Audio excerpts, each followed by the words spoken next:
our gut and intuition is data. The gut and intuition that you have, right, Hmm. is based on the data of your lived experience and as is mine. So when people try to sort of sometimes play down a gut feeling, whether it's like personally or professionally, I'm like, tell me more about why your gut's telling you that, because it's really our brain Right. processing all the data from what we've seen, what we've experienced. Hey everyone, we're back at Comms Confidential, the podcast where we talk to the brightest minds in PR and communications. Today I've got Adrianna Bevilaqua, the Chief Creative Officer of M Booth. But before we get into that conversation, I want to remind you to hit subscribe or follow on Apple Podcasts, Spotify, YouTube, wherever you get your podcasts. Adrianna, thanks for joining us. Great to see you, Joe. I'm going to just start off. Adrianna, we'll call you AG for the listeners. You've spent over 11 years at M Booth. You've got a business degree from Wake Forest. You spent time at Ketchum where we met. How did you get from Wake Forest to being the chief creative officer at M Booth? It's a great question. I actually just had my 11-year anniversary this week at M Booth, or as Dale likes to call it, our booth-iversary. So I've been in the booths for 11 years in this role, which has been awesome. To answer your question, two words, which are the vagina monologues. Well, I guess that's three words, but that might be where I sort of start the story, because I started Wake as a pre-med major and I was sort of like dreaming of maybe being a pediatrician. And then I started to take some art history classes, and I was like, wow, my mind was sort of opened up to sort of a little bit of a new way of thinking about history, of thinking of the context and culture. And it really caught me, right? Like I wasn't expecting, it was just part of my liberal arts foundation. And I was really sort of connecting with the story of art, because really it's just history through the lens of art, right? And then the vagina monologues rolled into town, and my friend Katie was like, "You have to like be in the cast." I'm like, "I don't act. I'm behind the camera." I'm like, "That's sort of not my thing." And so I wound up being in the chorus for the Vagina Monologues college tour, and they were like, "We need some snappy posters. We need some people to like figure out how we're releasing this on the campus." And my friends at the time, who sort of liked my sense of humor, my way of wording things, were like, you need to do this for us. So there I went at Wake Forest University, publicizing and doing sort of the marketing on our campus for Vagina Monologues.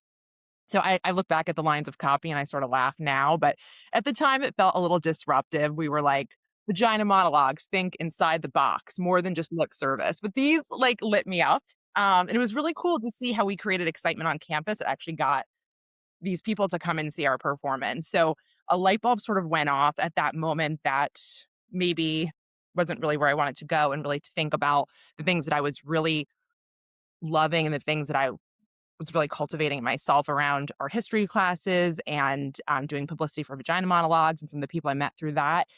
So when I started uh, interviewing after Wake for jobs, I was interviewing at galleries. So I thought maybe I wanted to like write art exhibits. And then I wound up finding my way into Ketchum, which is, of course, where I met you. And I always say, thank God they gave me a writing test, because during my interview, I think I asked them what PR was because I didn't fully comprehend it. I'm like, I get advertising, but what is the difference with PR? And, 22 years later, I'm still sort of answering that question. But We yeah, all a are. little bit We off. all are.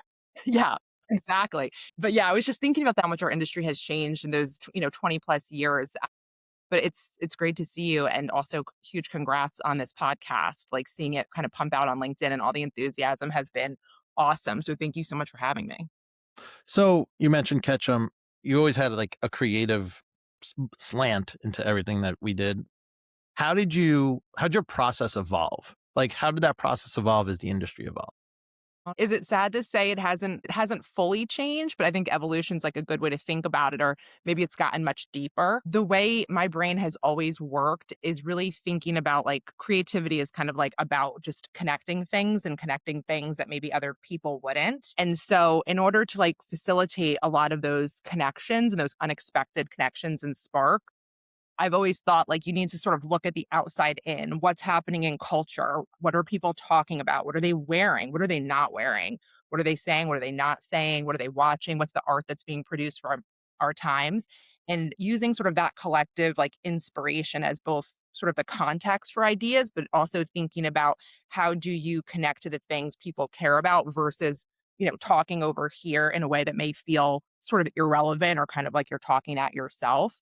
So I've always sort of had this mindset of outside in inspiration is really sort of the key to creativity and helping brands connect in the world through culture. That has always been like fundamental. I credit my older sisters. They exposed me to so many interesting things in like art and music in television and fashion when I was a young child. I always joke that I saw like Prince's Purple Rain movie when I was in third grade, and I think it's a core memory.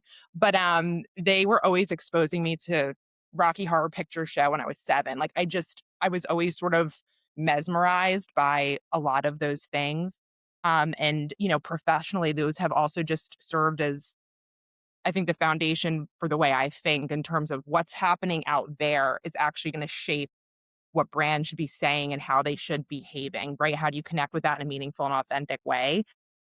So then, I always say like then I feel like it was much more of an art and now it is both like art and science because Mhm.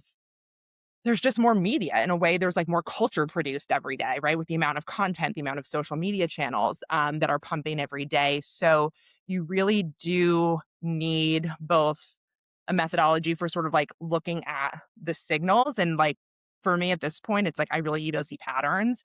And then also, obviously, having tools so you can sort of look at the small data, which are like the early signals as I see them, but then also supporting it with like, what are the big data trends that we're seeing? Mm, If you start with the big data, you're yeah. boiling the ocean. You sort of have to have the strategic intuition. You have to be in it yourself, seeing those signals and patterns and saying, let me go check this out against data. Ooh, I was wrong, or ooh, I'm onto something.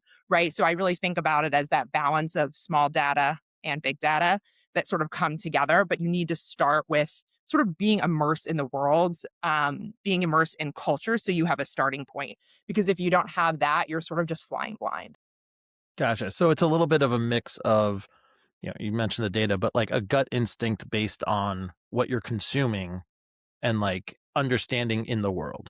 Yes. I read a really cool quote, and I wish I could attribute it, but really our gut and intuition is data, right? The gut and intuition that you have, right, is based on the data of your lived experience and as is mine. So when people try to sort of sometimes play down a gut feeling, whether it's like personally or professionally, I'm like, tell me more about why your gut's telling you that, right? Because it's really our brain processing all the data from what we've seen, what we've experienced, right, individually. So I even think in some ways that intuition comes from a data pool in a way. Yeah, it's micro data. It's not even small data. Nano Um, data. yeah. um, One thing you said just there was challenging conventional thinking. The way you kind of explained it was kind of like the outside in perspective, the data, the gut instinct, that formula kind of challenges maybe what a brand is conventionally thinking about. Are there any instances you can share where you pushed a client to abandon a safe idea? Something that like they have probably always done and just kind of pushed out. I think about like the Coke Pepsi taste test from like the 80s and 90s. Like that was something that those brands didn't, or I think it was Coke, didn't do. And they decided to push the envelope a little bit. I'm sure that was a PR person or advertising person's idea. So, like, any examples from You there that know it you, was. You know it was. Oh my god, many to choose from. I think I'll go back in the a little bit of the way back machine and share one example of one of my favorite campaigns I worked on in my career, and it was with P&G for Downy. And we were working on like that typical IAT, the integrated agency team for those kind of not officially on the agency side and brainstorming how are we going to bring to life these like awesome benefits of Downy and the softness in sheets. And we'd come up with a cool idea. We're going to partner with the National Sleep Foundation and show that like sheets actually get you into the mindset and your body feel so you sleep better, and like laddering it up to something in a typically low interest category that was higher interest. But it was so funny because like this was I can just see the deck that we created identifying a cultural signal that like sleep was going to become this important thing. And now look where we are. So it's really interesting. We sort of got in on that conversation early, but we were thinking of really how to amplify it as an agency team. And there were, many fine ideas. So should we bring in an actor to sort of sleep and Downy sheets and give a monologue about how they feel? Should we do some sort of cool technology installation? Should we break a record, a Guinness Book record? Um, and I had just seen Mike Birbiglia at the Moth and listened to him on NPR. And for those that don't know, he wrote the book long ago called Sleepwalk with Me. He's a chronic insomniac. And he's a beautiful writer and a comedian, and he wrote a book about it. And so I was like, guys, what if we partner with Berbiglia and show that like Downy can even help Mike Berbiglia go to sleep? This was like a pipe dream. I was like, can you guys imagine if we like work with Mike Birbiglia? But our very kind of enlightened client like sparked to this idea. She actually messaged me recently. She's retired now. Was like, remember that campaign? I was like, I will always, right? It's like it could actually fly today. But the idea of sort of leaning into something that was really sort of like organic, right? This sort of interesting sleep Mhm. conversation that was already happening versus just doing something that was very like performative and like sort of staged by the brand. And so we were able to kind of convince the IAT team and our clients were on board. And I think the thing that really kind of pushed them to do it ultimately is we actually had Verbiglia sleep in a Macy's window for a week to actually prove out that the sheets were softer, awesome media, early social media days, great content. It became an ad. All the PR dreams coming true when your like idea becomes sort of, the Mhm. center of everything. But I think it was really because once we sent the YouTube videos of Mike, everybody was like, this is so good.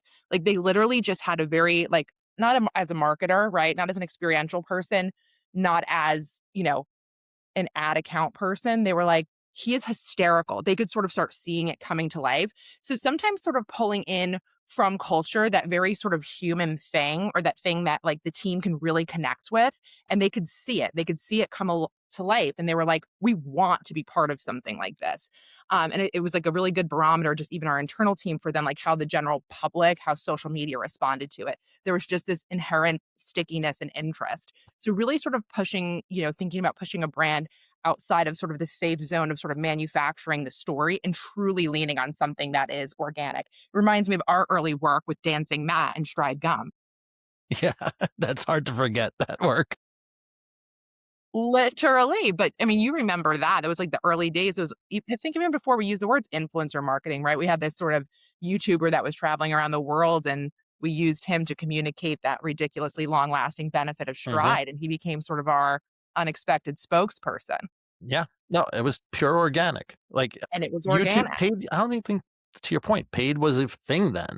I don't think so. I think we kind of covered his travel and we were fair to him. Budgets were different those days and he really fell in love with the product and he really told that story of how he'd shoot it during these like dancing adventures.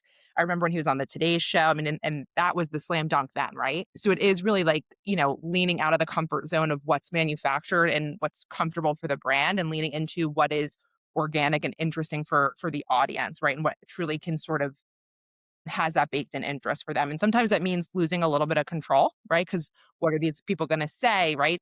That might not live perfectly on a brand pyramid, but the place where it lives is sort of out in culture. And that's ultimately what the goal is. The Downy piece is interesting because you took that cultural tipping point essentially and were able to capitalize on it. Now, you've been doing this for a long time. You write a trend piece every year about what to look forward to. What should brands like look towards in 2026 that are trends and not necessarily trending, in which Hmm. case it might be a flash in a pan? Um, it's a little bit of an autopsy of the past year, and then a bit of a digestion, and then what will the next year bring, and thinking about all of those, all of the data, big and small. And I think I really do believe that we are sort of on the precipice of a little bit of like a vibe reset, culturally. My observations are we have been obviously through some tough things as a culture. And I think what has happened, and it's survival, right? Mechanism, people have been like leaning out for a long time. Like I think 2025 was a big year where people had to lean out for self-preservation. How can you be in the news cycle so intensely, right? Every day. How can you follow all the rage bait, right? Like it's gonna become infuriating. So what happens was like people leaned out, which felt like disconnection. And I do believe, and I'm seeing it this year, and people are kind of leaning in again. Like you're sort of seeing people lean toward and bend toward a shared humanity. And I think that can only be a good thing. We've heard the narrative so long around polarization and Yep. disagreement and a divided nation. And I'm not Pollyanna, you know me, I'm like cautiously optimistic is always my vibe. But I think people are also sort of tired of that disconnection. And we are at a moment right now where I think we'll see people leaning in. And I think another Another reason is it's almost like we have a little bit of a third enemy with some of the technology and AI that we're sort of, I mean, it is an existential threat. I'm not a Luddite. Of course, I use AI in work, and we're doing some really interesting things with it around the agency, and it does power our culture, Mark, as you and I have discussed. But I think as a culture, we are also recognizing the ills that are going to come from that as a society. So, like with my parent hat on, that's a hat that I wear proudly, as you do. Really kind of trying to be a bit more eyes wide open. So I think one of the things coming from that I'm sort of seeing into this year, one that I'm excited for is what I call cognitive revivals. So as much as you hear of people talking about AI and how it's replacing people, I think that that's creating also like this deep hunger for people to sort of assert their own intellect and sort of say that I'm not just going to lose myself to the machine. I'm not just going to fully delegate my job there. And so you sort of seeing it pop up in different spaces, but in interesting ways. Like there's this very interesting sort of Gen Alpha, because I have Harpy who's 9, Gen Alpha, young Gen Z trend called like Thought Daughters. And it's all about young women who read a lot. You're seeing and who are, women are told we overthink, but it is like about overthinking, and bringing your thought and your intellectual capacity to meet the moment. We are seeing like a surge in these grueling book clubs. So like the notoriously difficult reads, people are getting together and reading those again, right? Hmm. Like I was like Yep. laughing, like Sarah Jessica Parker, Sex in the City. Hello. She was like on the board of the Booker Prize for Literature, right? And she read 139 books last year. So I think like in the wake of AI, chess clubs are up, Russian math is up, right? You're sort of seeing all these interesting signals that people are trying to reclaim their intellect. And I think it's sort of a good thing. So that's one thing I'm seeing. Do you agree? Have you seen any of No, this? I am seeing it. I mean, my son, he plays chess. He's been playing chess for a couple of years now. I mean, which is wild because he's 7. But like, we'll go to the library and they have like a chess day, or and like they have like a couple hours where they have like a chess teacher, and you can go around and play different kids and stuff. So, and I mean, my group of friends, they read way more than me. I'm lucky if I get 8 books in a year. They're reading like 35, so not the 100 and something. But I think you're right. I think that just comes down to the fact that, like, to your point, we don't want to just outsource everything to machines. And that's been probably a lesson from other eras of Absolutely. technology. So yeah, I mean, like that's definitely something that I think is clear in the cultural zeitgeist now. But I mean, at the same time, like I feel like there is that other side of the conversation where AI isn't just going to take someone's job within reason. I mean, you hear about junior employees and junior folks coming out of college, and they're going to have to like figure that out. And I think that's a big issue that we all have to deal with in the industry, any industry. But when you look at like you and me, who've been in the industry for 20 something years, there's more knowledge there. There's more to give there than any machine could get. You know, I've heard rumors of CEOs and whatnot being like, we're going to cancel the comms department and just use AI. We'll see how that goes. Yeah. Good I luck to you. mean, yeah, that experiment has been tried before. I mean, you look at Klarna as a company that said we're going to, let go of all these people, replace them with AI. Well, they're rehiring a lot of those jobs now. So I think that's a balance that we'll see. But I do think that I mean, and you've said this, like there's incredible value in those types of technologies. It's just a matter of Yeah. Where and how, right? Like, right. and the other thing that I think as we sort of talk about that, I do think 2025 or 2026 is going to be this lean in moment. Again, I'm grateful as a citizen and a practitioner, because I think if we're not talking, we become numb, and that's not how we're going to be human. That's not how we're our best selves. That's not how we're ever going to do our best work. But the other thing, I'm also seeing is we're entering a little bit of a monoculture era. Now, I'm somebody who's just, has talked a lot about like subcultures and the importance of marketing to subcultures and understanding them intimately. But in a way, like our algorithms have fractionalized us so much that I think there is an overall craving for connection.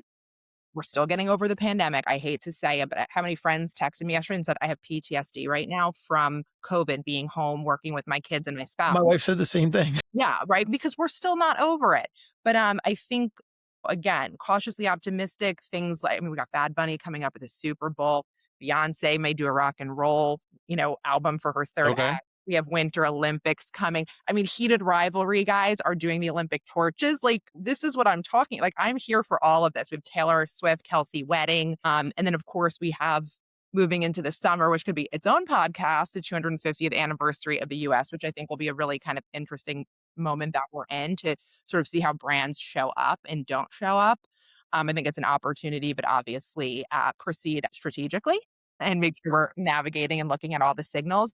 So I think we will see, sort of brands and comms pros sort of lean into these big moments of connection. And I'm sort of like bringing my popcorn. I mean, we have some cool campaigns coming up for clients, but I'm interested to see. Like, I think that the creative palette is vivid here, and there is a big opportunity for brands to have some fun.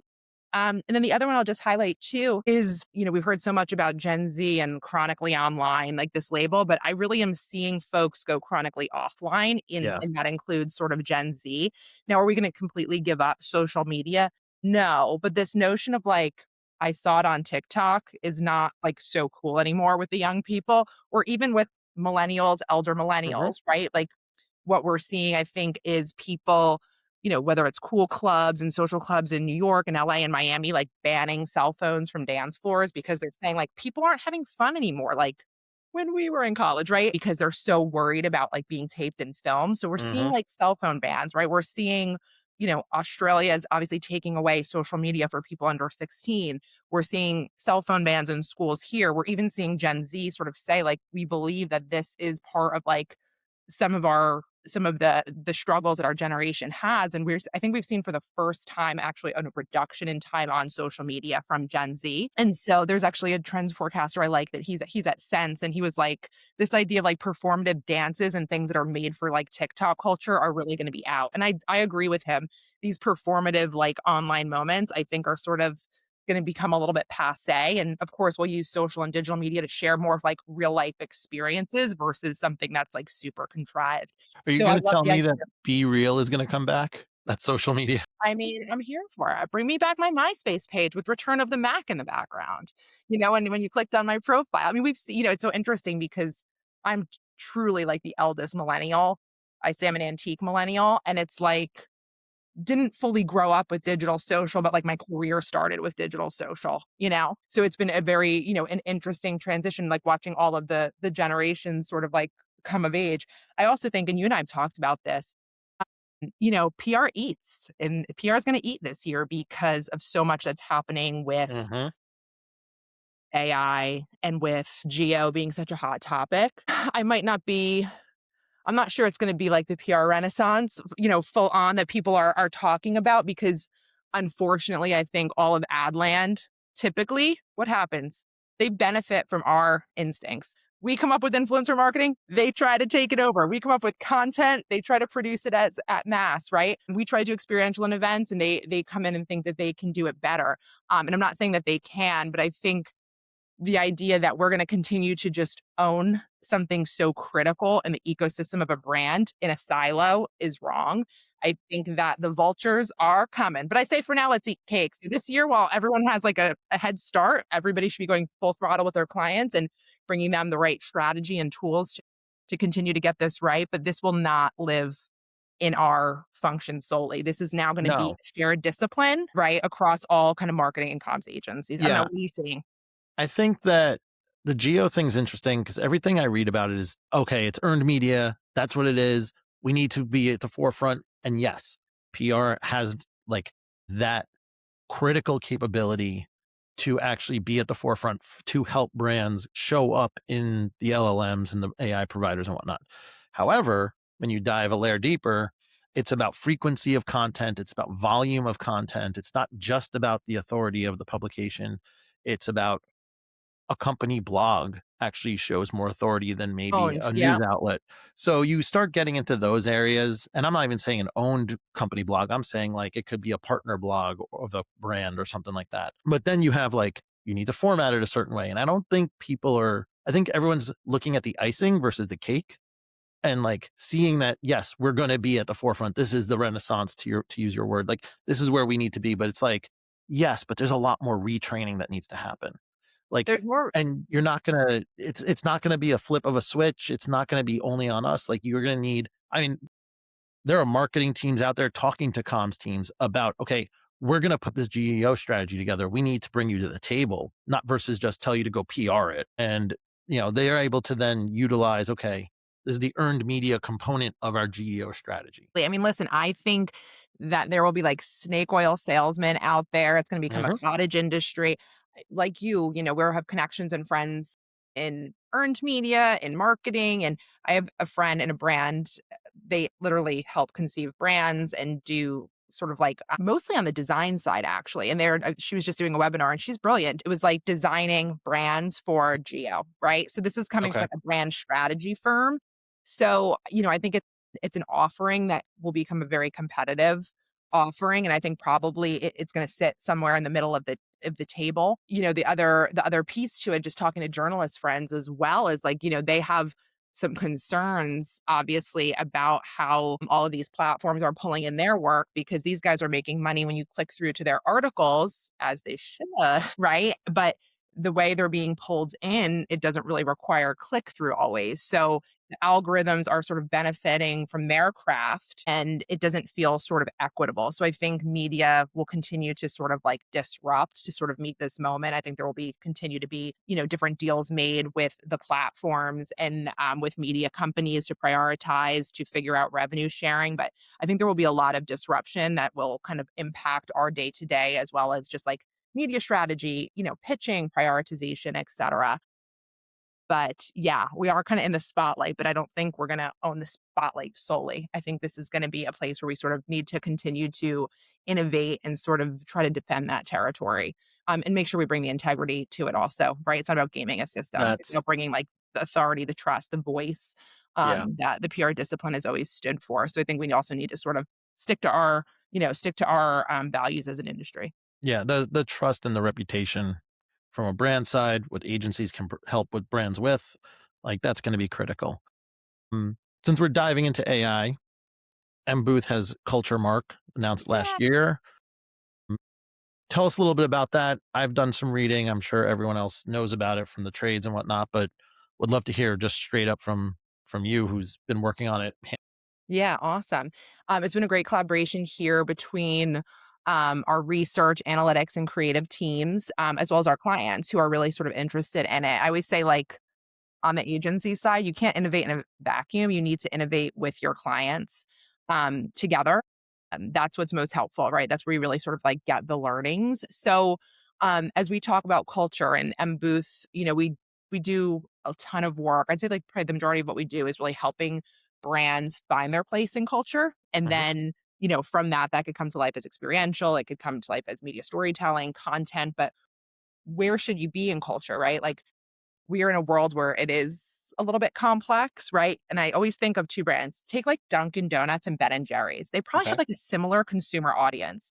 The way they show up in culture is so different, right? Yeah. So once upon a time, and you and I did this, we worked on Dr. Pepper with Chris, our buddy who's at Weber now. We were like intercepting culture in the early days and doing like all these cool things where we would just like push a brand out into culture in a very kind of new, refreshing way. And there was like a novelty to it. Remember we did Joe Biden's teeth with Trident?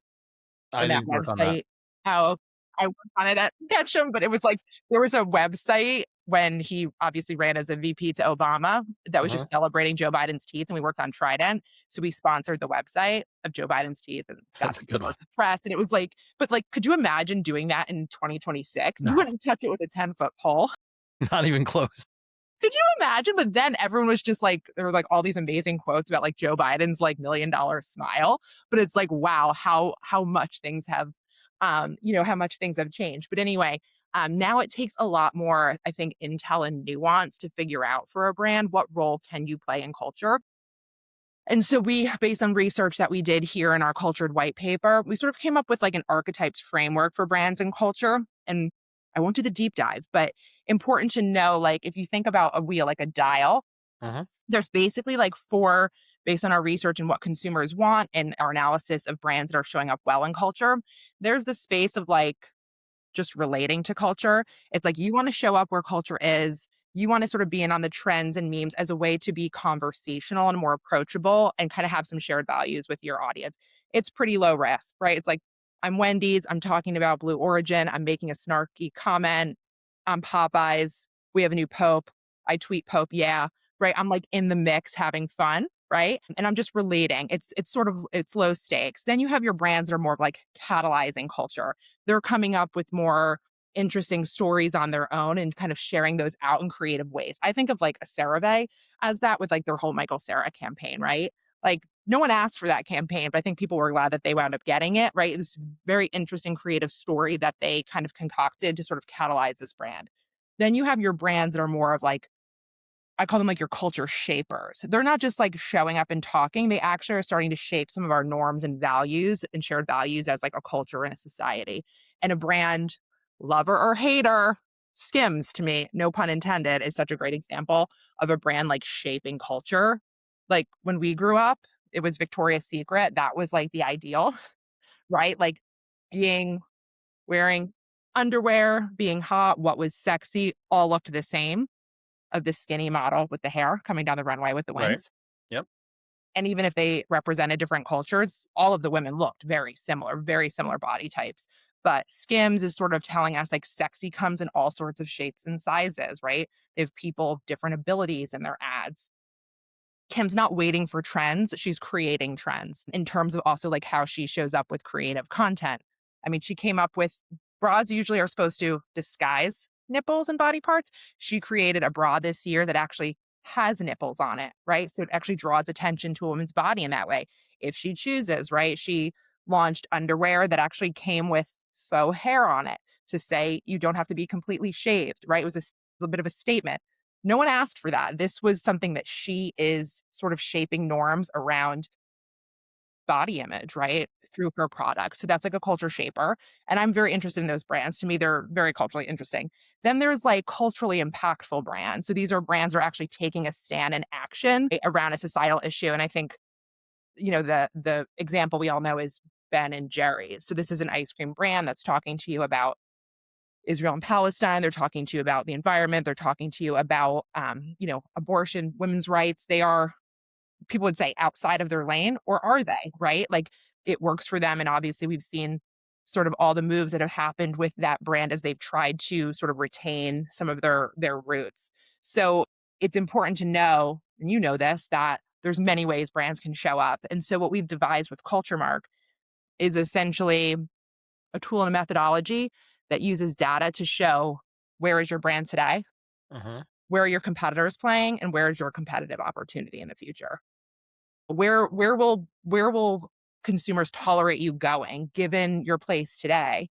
And what's cool about it is, we obviously have social listening tools like every agency, media monitoring, conversational analysis, but we've kind of put together a mix of tools that scrapes like all of culture. So it could be like books, movie references, It's videos, interesting. right? That you're really able to look at the really vast cultural landscape beyond earned media and social conversations to see how people or properties or culture is reflecting a brand back to you. And that totality gives us what a culture mark sort of is. How are you scraping through, or how are you gathering the insights from like books? Like, I mean, I'm assuming it's like e-reader or electronic books versus like the hardcover books, but like being able to pull all that in is, to your point, like not something that every tool can do, or almost any tool can do, I would think. So how are you pulling that in and then like actually mapping that out for a brand? And booth magic. Good answer. No, I mean, honestly, it's been like a long time in the making, and it is just several data sources that have been pulled together through AI. And that's a very important piece. And then we also look, so that's really the AI driven piece. Uh-huh. And then we've also created like archetypal maps and they're sort of like spider charts that help you assess like a brand's audacity. So is it considered like bold and risk taking, or is it more conservative and safe, Uh-huh. right? Is the Got it. appeal more niche, or is it more universal, suited for a monoculture era, right? So we have six different sort of things that were also sort of components of a brand that we're also weighing each kind of space and archetype against. And that's how we almost create a diagnosis. It's kind of like, did you ever have your Enneagram done or your Myers Briggs? Oh, you're an ENTJ like me. I know it. We're cut from the same cloth. But, it's like almost like a personality assessment. So we use like all of this data to sort of assign different attributes to brands, and those codes then show you what archetype and what strategic space you're in. Are you a relate? Are you a catalyze? Are you a shape? Are you an impact? And then where do you have the space to go? And that's part of like the analysis we do. So it's been cool. It's been awesome. We've used it on several of our clients and really helped figure out where the opportunity area is for them. How might they be more bold? How might they be more enigmatic to a certain audience? How they may enter conversations that they didn't have permission to enter before? And then also where are the places where they don't belong? And let's just sort of, let's just sort of agree on that as well. So it's been cool. And you said this too, but our industry, I think, the common theme for me is that it is more data and more science backed, and it also just like needs to be to stand up in this world. People say it's not as fun as it used to be, but I think we I still could have see some that. fun. I would argue that advertising, marketing, or comms has been less fun as we continue to get all these insights and But data you were points. just in Vegas for CES, wasn't that fun? CES is never fun. Do you know that's like the one big one I've never been to? If you could avoid it, go for it. It's on it's on my career bucket list still. Yeah, but, yeah, that's definitely a common thread for me, through all of this. I guess I've been working for 22 years, which is wild, but, um, yeah, definitely a thread that I continue to see. Cool. So culture mark actually allows a brand to be a little bit predictive, or you can I don't want to say predictive because that's almost too firm of a word, but you can actually like show them Forecast. the future a little bit, forecast like how things might play out Mhm. if they were to go a certain direction. Has there been, and you don't need to name names, has there been anything that surprised you about it? Has there been anything that surprised me about it? Like a brand just decided, you know what, we're playing in culture shapers and we want to be somewhere else. Yeah. Or, the data told you something you didn't expect. Yeah, I mean, I think one of like the overall arcs for me, in study across clients and also sort of working on the tool with colleagues is that, and we ask this a lot, but do I have permission to do this? Mhm. Right. And Yeah. we actually found from a consumer perspective, the permission bar is lower than you would think. Hmm. Okay. Like, do I have permission to, I'm making this is again a very this is a very mid sort of example, but do we have permission to play at Friendsgiving? Is this a holiday? Like what consumers will say is like, if you often, and I'm not talking about more sort of like serious political issues, right? But that you have a right to be there if you show up with the right resources, you have the right story, you're giving value to the community or to the corner of culture that you're participating in, right? No one's sitting there going, X brand wasn't at Coachella last year. Why are they here now?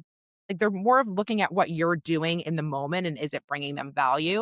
And it's interesting because I think of how many meetings I've been in where it's like, does X hair care brand have the permission to talk to men? Like, and consumers aren't like, waiting there to give you permission. They're sort of like co-create it with me, bring something of value, and that's your permission. So I thought that that to me has been an interesting take across, a lot of the work that we do. And then maybe the second one is like there are just organic places where brands are showing up in culture where folks in our industry and the brands themselves can be like fanning the fan flames a little bit, right? Like people of a certain part of culture, I'm making this up, the weightlifting community are obsessed with this. So why aren't we talking to them more? Like, in some ways it's like low hanging fruit, but we also find like pockets of like fan obsession and corners of culture where folks really love a product or a service or a brand. And it's like there's so many times where we're ignoring, maybe women for a certain brand. Maybe it's not supposed to be marketed toward women, but they happen to love their husband's protein bar Old Spice did that. Old Spice had the whole ad campaign where it was like the guy's deodorant or body wash, and then that you the love. woman would take it all, like, would just, and he'd be like, "That's my lavender body wash." Good Joe. I'm gonna be a voice actor. There you That's the go. next thing. Next act. No, but yeah, it's exactly that. But what you're able to really sort of like uncover beyond just monitoring media and monitoring social conversations, when you really look at the totality, we worked on a brand that we figured out was in like 500 different songs in pop culture. We had, listen, we've worked on the Okay. brand for years. We didn't realize that. We knew that there were some references, but then like the full culture mark came back and we're like, wow, music is a place where people really go go wild for this product. Is there something there that we could be doing more with artists, with DJs, et cetera? And it was kind of like a counterintuitive connection. So yeah, it also lets us kind of make those unexpected connections, which is great. And that's sort of like the nexus of creativity. It's Cool. been cool. Cool. Um, so we talked about this a little bit, but final question. You have a lot of folks coming into the agency at all different levels. You are looking at the horizon in your current role, looking at cultures, how trends are changing, how culture's changing. What's the next step you think communicators need to be thinking about from a culture perspective? Not even like adapting to culture, but like what's the gonna change in the culture of PR in our industry? The culture of PR or the culture at large, you want to No, know? the culture of PR. Like, what do you think's gonna like we need to know about our industry that you're kind of seeing like next step? I will bring it back to culture at large. I think that if you look at the origins, of PR, it is really required practitioners to stay in touch with media. And what does that require? Reading, understanding, right? Retaining, having those relationships with media. Obviously, it's expanded to influencers, platforms, creators, right now. So it's a much larger network than it used to be. But like our superpower is the ability to read cultural tea leaves. And I think lean into that in this world because the world needs it. Because, like I said, 2026, no one's doing Joe Biden's teeth, right?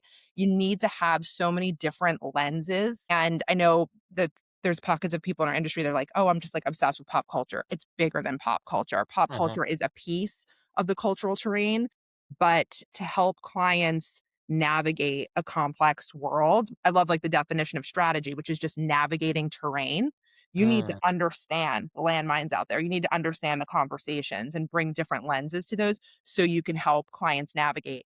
And I promise this is something advertising can't do. This is something experiential can't do. AI can actually help us do it now. There is some, there's some data. So I think continuing to lean into our superpower of being like the keepers of culture and the understanding of all those contexts. And then just the one build I would add to it is make sure if I was criticized for anything early in my career, it would be like AG's so progressive. She's so on the left. She's not like in touch with middle America. She's so coastal. I am in New York. I have my own beliefs on things, but one thing I've really pushed myself to do is to have a balanced media diet and also make sure I'm consuming people that challenge me, that have differing points of view, right? So I might not agree with everything that they were saying, but I'm telling you, I followed like House and Habit, and I don't totally agree with everything out of her or the way she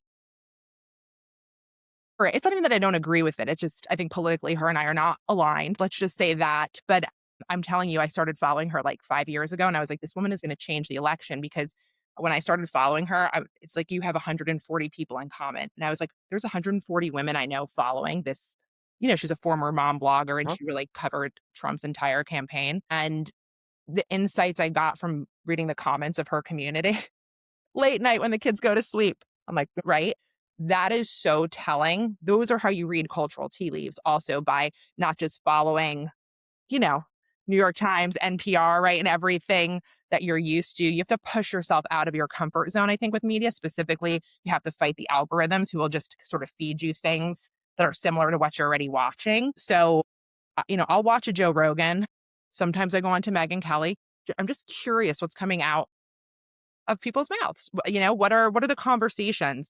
I, follow along with House and Habit, as well as, some of my regular, of course, like gurus. Katie Collins is one of my favorites right now. Obviously, Professor G, Martha Beck, Mhm. Emily Hickey. These are people who, I probably read multiple times a week. But it is important, I think, to have that mallet as you're reading the cultural tea leaves and leaning into that superpower, that it's not like totally biased and that you're able to kind of bring lenses for different people that you don't represent, but that are Yeah. important to your clients. And that's a lesson I heard after some criticism, but it was good feedback, and folks were probably right. And so I think it's made me a better actual professional. And forecaster of what's to come, because to understand what's next, you have to understand what's happening right now. And if you have a big blind spot because you don't want to read certain things you don't agree with, then you don't actually have like a true pulse. So Yeah. Awesome. Well, thanks, AG, for joining us. This was fantastic. Real deep dive into how you get into forecasting culture. Thanks, everyone, for joining Comms Confidential. We'll see you again next time. Bye, Joe.